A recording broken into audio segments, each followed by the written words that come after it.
तो आज के इस वीडियो में हम गोलीय दर्पण के बारे में जानेंगे। तो सबसे पहले जानेंगे कि गोलीय दर्पण क्या होता है। तो वैसा दर्पण जिसका परावर्तक सतह गोल हो उसे गोलीय दर्पण कहते हैं।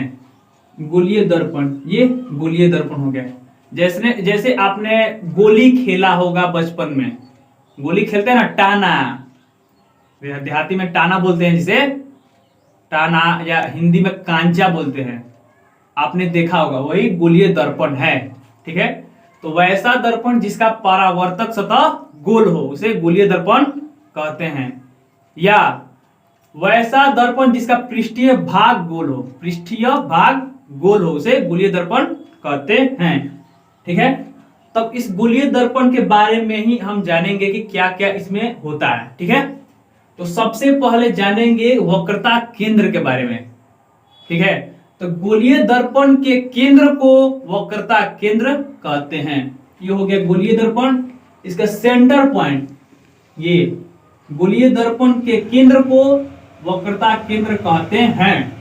ये हो गया इसका केंद्र, इसको ही कहते हैं वक्रता केंद्र। ठीक है, इसको C से सूचित करते हैं, इसको C से सूचित करते हैं। ठीक है, ये पूरा का पूरा हो गया गोला, और गोला के परिधि से केंद्र की बीच की दूरी क्या कहलाता है, इसका त्रिज्या। तो गोलीय दर्पण की त्रिज्या किसे कहते हैं, तो सिंपल इसी में आंसर है। गोलीय दर्पण की त्रिज्या को वक्रता त्रिज्या कहते हैं। ये पूरा का पूरा हो गया वक्रता त्रिज्या, इसको R से सूचित करते हैं।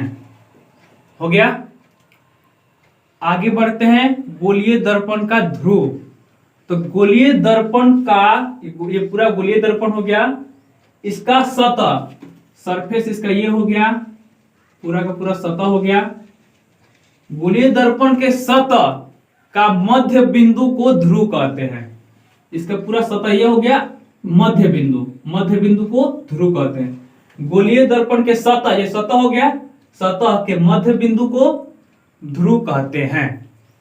ठीक, आगे बढ़ते हैं। अब फोकस, फोकस किसे कहते हैं, फोकस। तो फोकस को समझने के लिए सबसे पहले आप यहां पर देखिए। ठीक है, हम जानते हैं कि गोलीय दर्पण के दो भाग होते हैं। ठीक है, एक हो गया अवतल और दूसरा उत्तल। ये गोलीय दर्पण हो गया, इसको हम दो भाग में काट देते हैं, इसको ऐसे मिटा देंगे, मिटा देंगे तो इसका दो भाग हो गया, एक ये भाग एक ये भाग। देखिए यहां पर ये उभरा हुआ भाग है, यहां पर धंसा हुआ भाग है। तो उभरे हुए भाग को उत्तल बोलते हैं, और ये धंसा है कटोरा जैसा, कटोरी जैसा धंसा है ना इसको। ठीक है, आगे देखते हैं। ये धंसा हुआ भाग अवतल, उभरा हुआ भाग उत्तल। ठीक है, तो किसी एक दर्पण को लेते हैं, तो इसके पहले और फोकस को समझते हैं। ठीक है, देखिए इसको बोलते हैं मुख्य अक्ष। तो मुख्य अक्ष के समानांतर आती किरणें। ठीक है, तो मुख्य अक्ष के समानांतर कोई किरण आती है, मुख्य अक्ष के समानांतर आती किरणें दर्पण से परावर्तन के बाद, यहां से परावर्तन हो गया, उसके बाद जिस बिंदु पर काटती है, यहां पर जिस बिंदु पर काट देगी वही फोकस कहलाएगा। ठीक है, ये हो गया मुख्य अक्ष, मुख्य अक्ष के समानांतर आती किरणें दर्पण से परावर्तन के बाद जिस बिंदु पर काटती है उसे फोकस बोलते हैं। तो फोकस मान लीजिए यहां पर हो गया। ठीक है, और अगला क्वेश्चन आता है फोकस दूरी। ठीक है, फोकस दूरी किसे कहते हैं। तो दर्पण में एक बात ध्यान रखिएगा कि सारी दूरी फोकस से ही मापी जाती है, सॉरी ध्रुव से ही मापी जाती है। तो ये ध्रुव हो गया, ये हो गया फोकस। तो फोकस दूरी, तो गोलीय दर्पण की फोकस दूरी ध्रुव और फोकस के बीच की दूरी ही है। तो गोलीय दर्पण की फोकस दूरी क्या है, ध्रुव और फोकस के बीच की दूरी को फोकस दूरी बोलते हैं। इसे छोटा f से सूचित करते हैं। ठीक है, इसको एक और परिभाषा दे सकते हैं।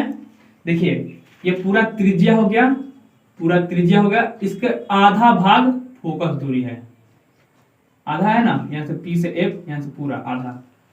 तो वक्रता त्रिज्या की आधी दूरी को फोकस दूरी कहते हैं। ठीक है, तो ये हो गया पूरा।